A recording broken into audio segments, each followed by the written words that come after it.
একটি মালটা বাগানে বসে আছি যশোর জেলার মনিরামপুর উপজেলার গ্রামে। জি জি। তো এই যে হলুদ মালটাগুলো দেখতে পাচ্ছেন, বাংলাদেশের জনগণ একসময় ভাবতো যে মালটা কখনোই পাহাড়ি অঞ্চল ছাড়া সম্ভবত হবে না, কিন্তু আপনারাই দেখেন এই যশোরের সমভূমিতে কি পরিমাণ মালটা হচ্ছে।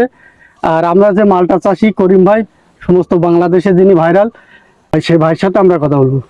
আসসালামু আলাইকুম। ওয়ালাইকুম আসসালাম, কেমন আছেন? আলহামদুলিল্লাহ ভালো আছি, আপনি কেমন আছেন? আলহামদুলিল্লাহ, আল্লাহর রহমতে ভালো আছি।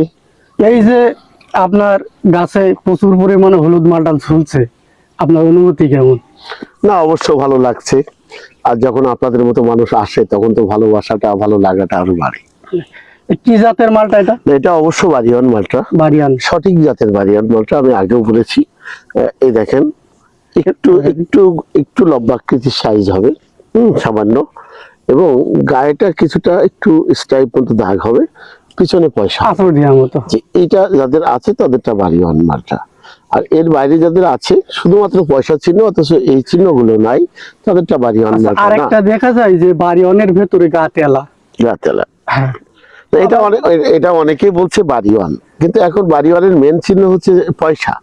মানে কোনো নার্সারি ম্যান যদি আপনাকে এই ধরনের চারা দেয়, এরপরে যদি শুধু পয়সা হয় এবং বাড়িওয়ান না হয়, তাহলে সে একটা সময় কিন্তু বলবে আমি তো তোমাকে পয়সা চিহ্ন দিয়েছি, এখন বাড়িওয়ান হয়নি, তার জন্য সে দায় দায়িত্ব মানে নেবে। এখানে মূল বিষয়টা হচ্ছে পয়সা থাকলেই বাড়িয়ান না। না, পয়সাটা থাকলে বাড়িওয়ান না, তবে বাড়িওয়ানের মধ্যেও আবার পয়সা আছে। আছে।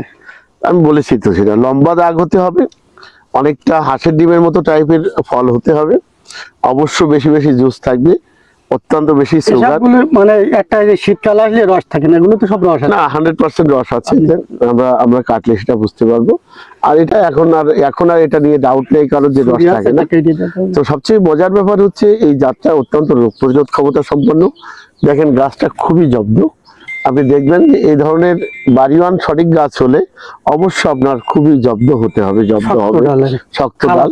আর আপনি যেটার কথা বলছেন, দেখবেন ওটার ডালটা একটু ভঙ্গুর টাইপের, ঝুলে পড়ে বেশি, গাছটা একটু বাড়ে বেশি। ওটা কিন্তু খারাপ বলার সুযোগ নাই, তবে আমি যেটা বুঝেছি, আমি স্বল্প জ্ঞানে, সেটা হচ্ছে যে এটা রোগ প্রতিরোধ ক্ষমতা একটু কম ওই মালটাটার, আর এটাটা একটু বেশি। এই আর ফলনটা ওটার চেয়ে এটা যে খুব বেশি তাও বলা যাবে না।